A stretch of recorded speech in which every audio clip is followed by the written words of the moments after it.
विरक्तों की परंपरा आगे बढ़ती है। इसलिए गुरु का शिष्य पुत्र के समान ही होता है और उन्हें गुरु के समान ही हम लोग देख रहे हैं। हम लोग ये अनुभव कर रहे हैं कि हमारे मध्य श्री मलुक पीठाधीश्वर महाराज ही विराजमान हैं। उनका अत्यंत व्यस्ततम समय रहता है, 3-3 वर्ष बाद उनका समय प्राप्त हो पाता है। हमारे परम प्रिय गुरु भाई अनुज, जिनके प्रति हमारा बड़ा स्नेह है और वो भी हमारे प्रति बड़ा सम्मान का भाव रखते हैं, ऐसे बाबा धनंजय दास जी मंच पर विराजमान हैं।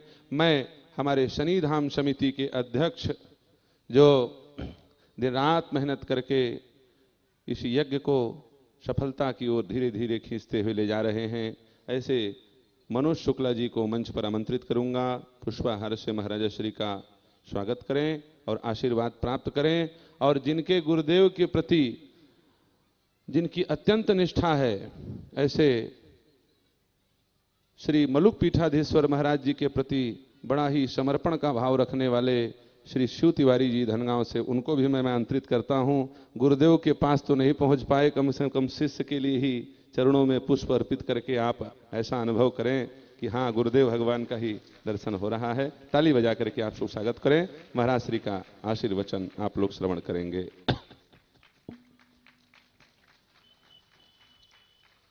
थोड़े ही देर बाद हमारे मध्य कामदगिरि पीठ के दिव्य सिंहासन पर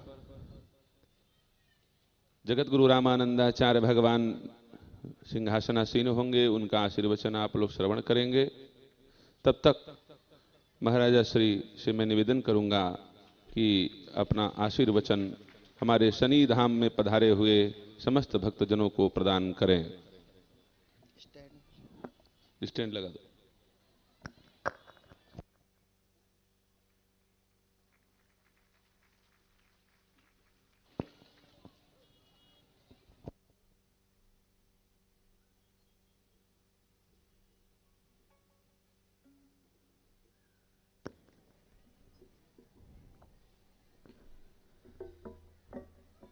हरिः ओम तत्सत्। श्रीमते रामचंद्राय नमः। श्री सद्गुरुचरणकमलेभ्यो नमः।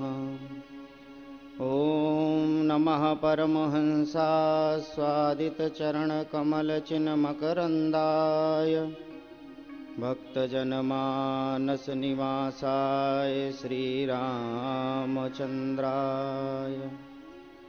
वागीशायस्य वदने लक्ष्मीर्यस्य च वक्षसि यस्यास्ते हृदये संवित् तं नृसिंहमहं भजे। हे हे अंजना तव बालकोऽसौ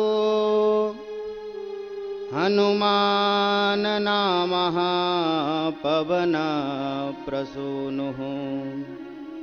आदाय तेनैव ददाह लङ्कां नमामि तं प्राञ्जलिराञ्जनेयम्। श्रीभक्तिद्युतिदायिनौ गुरुवरौ श्रीमन्मलूकाधिपः सन्मान्यौ व्रजमेदिनी वरमिणी श्रीकार्ष्णिपीठाधिपः। श्रीराजेन्द्रगुरुस्तथा हि शरणा नंदो गुरु श्रीर्गुरु। कल्याणं परमं सदा वितरता मिष्टं मम स्वाशिषा। वाञ्छाकल्पतरुभ्यश्च कृपा सिन्धुभ्येव च पतितानां पावनेभ्यो वैष्णवेभ्यो नमो नमः। भक्त भक्ति भगवंत गुरु चतुर नाम बपु एक, इनके पद वंदन किए, नासहि विघ्न अनेक। बोलो वृंदावन बिहारी लाल की जय। श्रीमद्भागवत महापुराण की, श्री मारुति यज्ञ की, श्री शनि धाम की, श्री व्यास जी महाराज की, श्री संत भगवान के, परम पूज्य जगतगुरु भगवान श्री रामानंदाचार्य जी महाराज के, उनके परम कृपा पात्र परम पूज्य संत श्री राजीव लोचन दास जी महाराज के, सब संतन के, सब भक्तन के, पूज्य सद्गुरुदेव भगवान के जय जय श्री राधे, जय जय श्री सीताराम। नमः पार्वती पतये, हर हर महादेव। हरिशरणम। परम मंगलमय परात्पर अखिलेश्वर भगवान श्री राधा गोविंद की महती करुणा कृपा से हम सब आप अपने जीवन का सर्वोत्कृष्ट लाभ, सर्वोत्तम लाभ, सर्वोच्च लाभ सत्संग श्रीमद् भागवत के माध्यम से और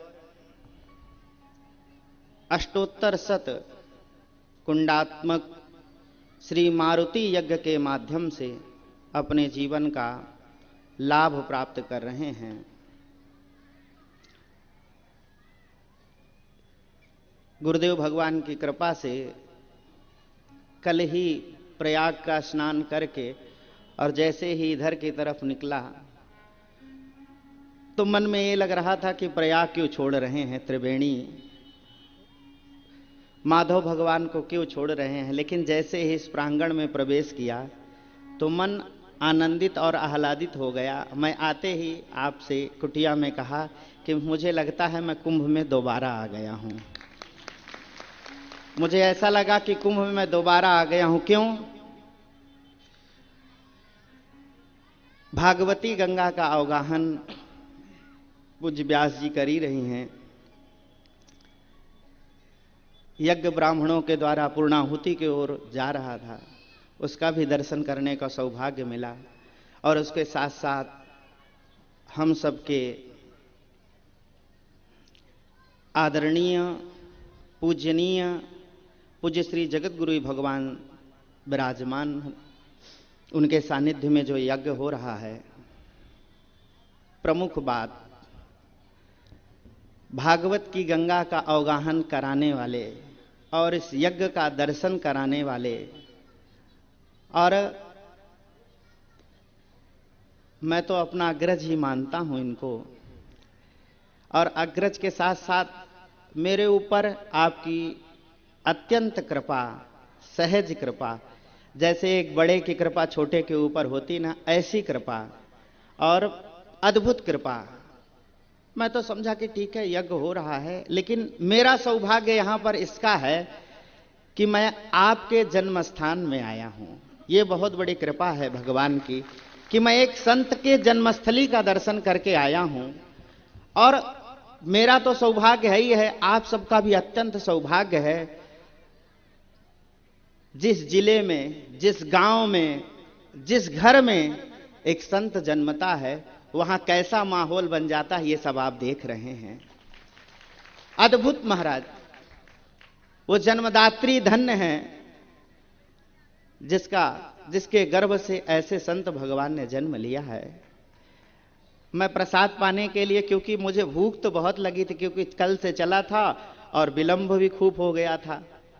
क्षुधा तो लगी है, खूब जोर की लगी थी। मैं आते ही सबसे पहले कहा हूं कि मुझे प्रसाद चाहिए, तो इन्होंने कहा पहले स्नान कर लो फिर चलेंगे। तो मैंने कहा किसी भगत के यहाँ जाएंगे, प्रसाद पा करके आएंगे। लेकिन जैसे ही रास्ते में जाते हुए आपने मेरे से कहा है उस बात को, मैं अपने को धन्याति धन्य मानने लगा कि मैं आज प्रसाद पा रहा हूं तो एक मां के हाथ से पा रहा हूं। वो एक ऐसी मां जिसने एक संत को जन्म दिया है। और जैसे ही मैं प्रसाद पर बैठा, थाली आ गई सामने, ग्रास लेकर के पाने लगा, उसी समय मां पधारी हैं। मैंने सब कुछ छोड़ दिया। क्यों? क्योंकि क्षुधा की निवृत्ति भी तो कभी कर सकता हूं, लेकिन ऐसे मां का दर्शन तो कभी कभी मिलता है।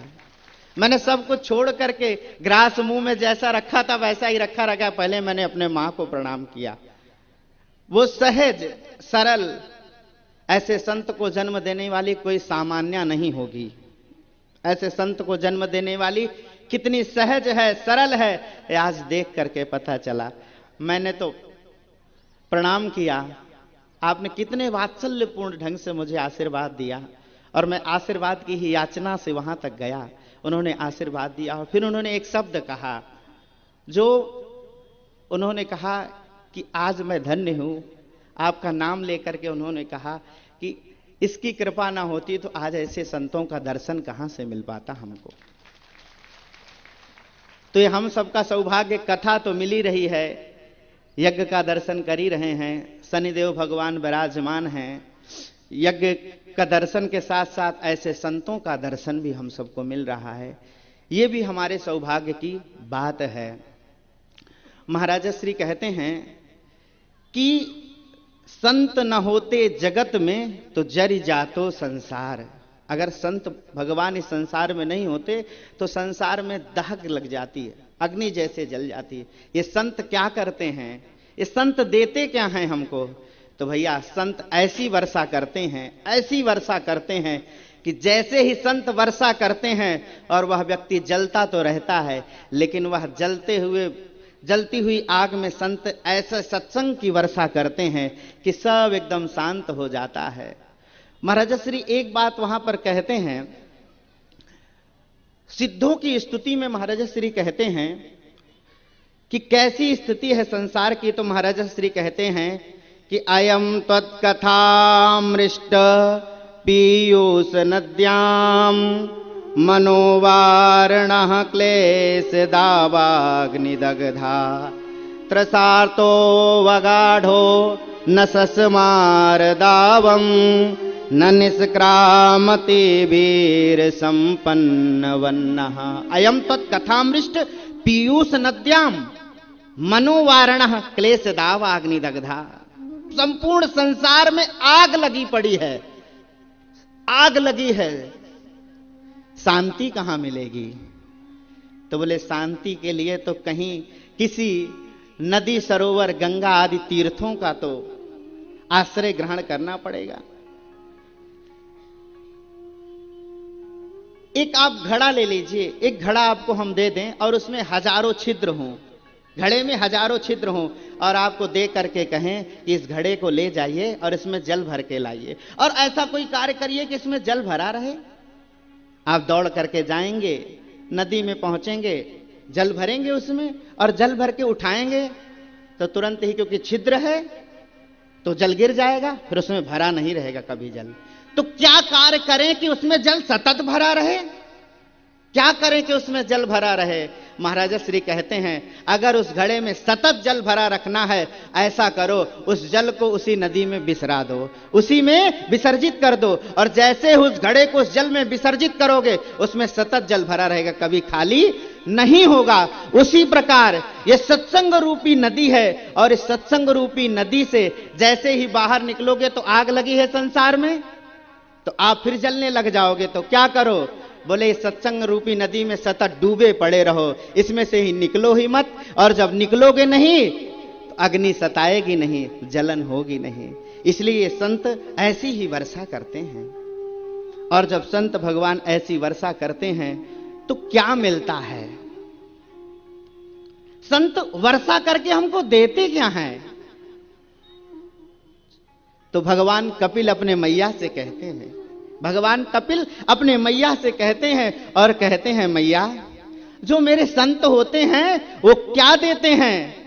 भगवान कपिल कह रहे हैं, मैया सताम प्रसंगान मम वीर्य संविदो भवन्ति रत कर्ण रसायना जना तज्जोषणादा स्वपवर्ग वर्त्मनि श्रद्धा रति भक्तिरनुक्रमिष्यति। मैया संत मुझको क्या करते हैं? बोले सताम प्रसंगान मम वीर्य संविदो। संत मेरी कथाओं को कहते हैं, मेरे प्रसंगों को कह कह करके, सुना सुना करके और ऐसा जीव के अंदर भर देते हैं। महाराजा श्री यहां पर एक बात कहते हैं कि बोले जो इतने जो श्रद्धालु बैठे हैं ना, आप यहां पर किसकी कृपा से बैठे हैं? यहां पर बोले एक संत की कृपा से आप यहां पर बैठे हैं। अगर संत की कृपा ना होती तो यहां आप बैठते नहीं। महाराजा श्री एक बात और यहां पर कहते हैं, और कहते हैं कि जो भी आपको दो चार अक्षर या दो चार माला या भगवान के सामने खड़े होना आता है, वो संत की कृपा से आया है। अगर ये संत आपको नहीं बताते तो भगवान को भी आप जान नहीं पाते, उनको पहचान नहीं पाते, उनके पास जा नहीं सकते थे। तो ये संत के सताम प्रसंगान मम वीर्य संविदो, ये क्या करते हैं मैया? बोले मेरी कथाओं को, प्रसंगों को कह कह करके और जीव के अंदर घुसेड़ देते हैं।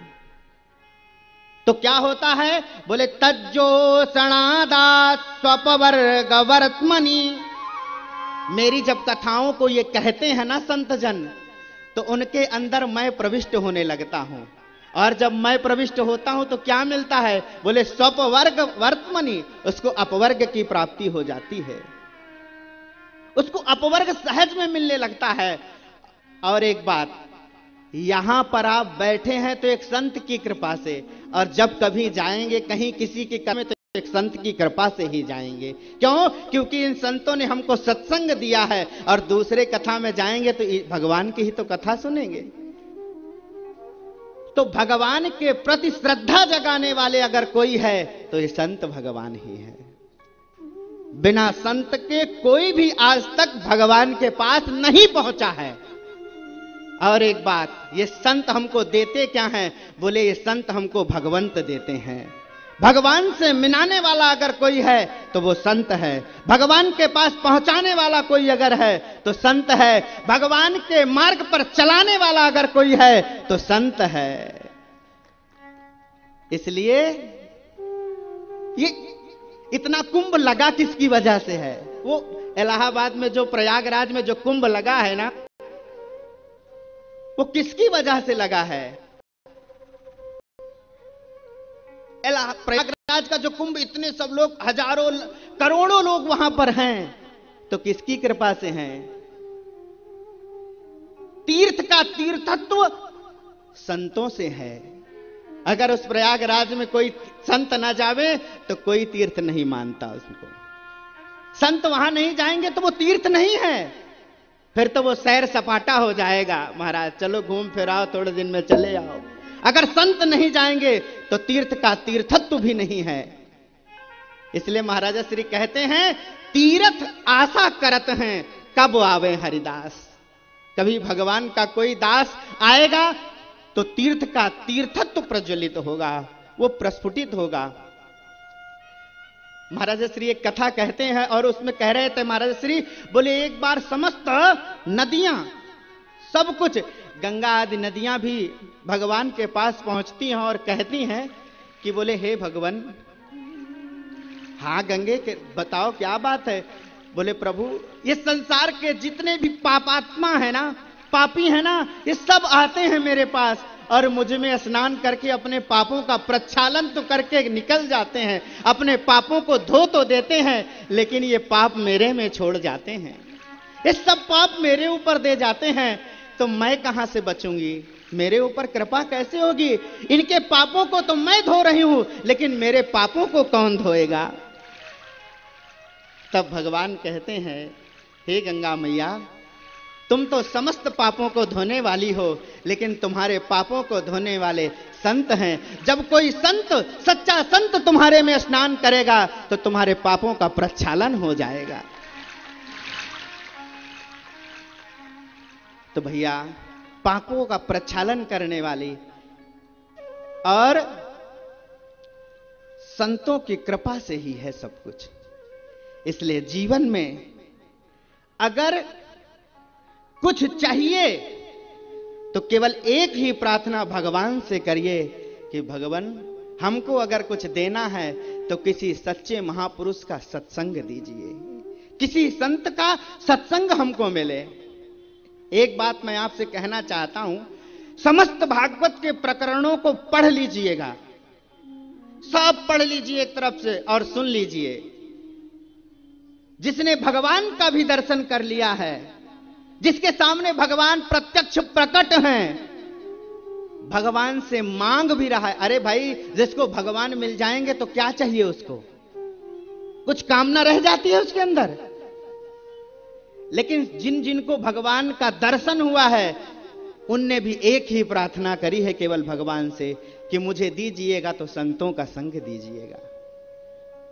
जिस किसी ने भी मांगा है तो संतों का सत्संग मांगा है।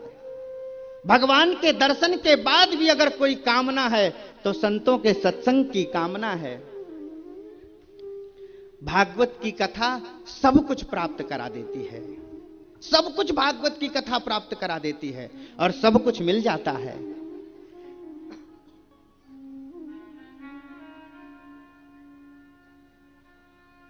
भागवत की कथा मुक्त तो कर ही देती है, भागवत की कथा मुक्त कर देती है। आप अभी सुनी ही रहे थे कि परीक्षित, भागवत सुनने से परीक्षित का कल्याण हो गया।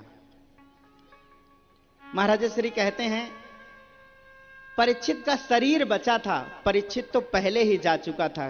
क्यों गया वो? महाराज श्री कहते हैं, बोले परीक्षित की मृत्यु सर्पदंश से नहीं, परीक्षित की मृत्यु भगवान की कथा के वियोग से हुआ है। क्यों? क्योंकि सुखदेव जी आज जा रहे हैं और उनको इतना वियोग सताया कि उन्होंने अपने प्राणों का उत्सर्ग कर दिया। केवल परीक्षित का शरीर बचा था जो तक्षक ने डस करके भस्म कर दिया है। एक बहुत सुंदर बात मेरे मन में अभी अभी उठ रही है, उस बात को कह करके मैं वाणी को भी विश्राम दूंगा, उस बात को कह करके मैं वाणी को विश्राम दूंगा। परीक्षित को सर्पदंश का भय लगा है, सर्पदंश का भय परीक्षित को लगा है। श्रृंगी ऋषि के द्वारा उनको श्राप लगा है, 7 दिन के बाद उनकी मृत्यु हो जाएगी। ये सब कोई सुन रखा है, सब कोई जानता भी है। परीक्षित कथा सुनने के लिए गए हैं। बोले भगवान श्री जगत गुरु भगवान श्री रामानंदाचार्य जी महाराज की, भगवान श्री जगत गुरु रामानंदाचार्य जी महाराज की, श्री कामतानाथ भगवान की, श्री कामदगिरी भगवान की, श्री संत भगवान की, सब संतन की, श्री हनुमान जी महाराज की। महाराज श्री मंच में पधार रहे हैं, आप लोग कीर्तन करें, फिर महाराज श्री की वाणी आप लोग श्रवण करेंगे।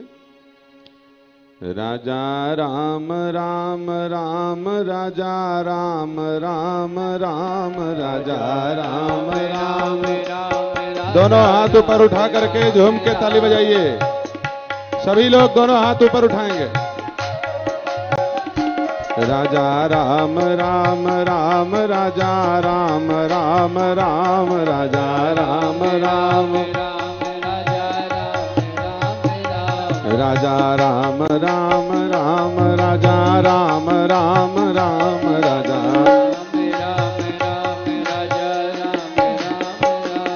राजा राम राम राम, राजा राम राम राम, राजा राम राम राम,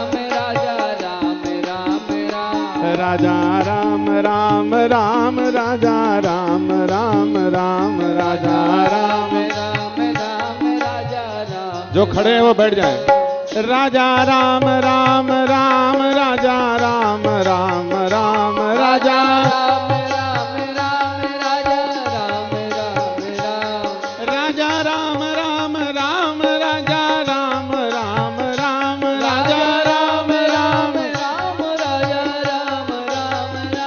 राजा राम राम राम राजा राम राम राम राजा राम राम राम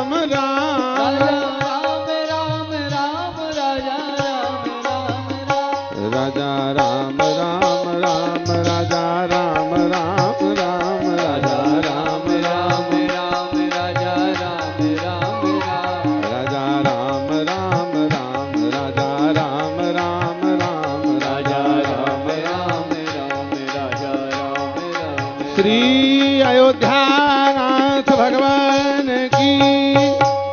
आप लोग श्री धनंजय दास जी की वाणी सुन रहे थे।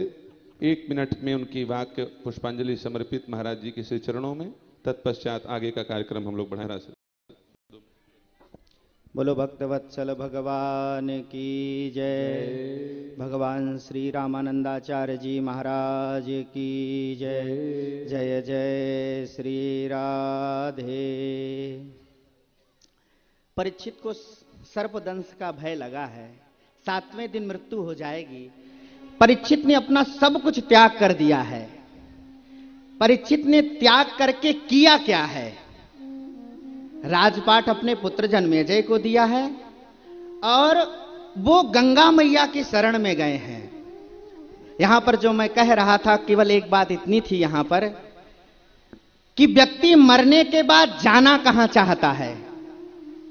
व्यक्ति को अगर हमें पता चल जाए कि मेरी मृत्यु होने वाली है तो मैं तो सीधे हॉस्पिटल जाऊंगा, मैं तो हॉस्पिटल चलो भैया डॉक्टर के पास। लेकिन परीक्षित को यह पता चल गया कि मेरी 7वें दिन मृत्यु हो जाएगी, तो परीक्षित गए कहां? परीक्षित गए हैं कहां पर? गंगा मैया की शरण ग्रहण की। एक बात यहां पर पहली यह है कि क्या गंगा मैया सामर्थ्यवान नहीं थी? क्या गंगा मैया परीक्षित को मुक्ति नहीं दे सकती थी? लिखा हुआ है यद जलस्पर्श मात्रेण ब्रह्म दंड हतापि।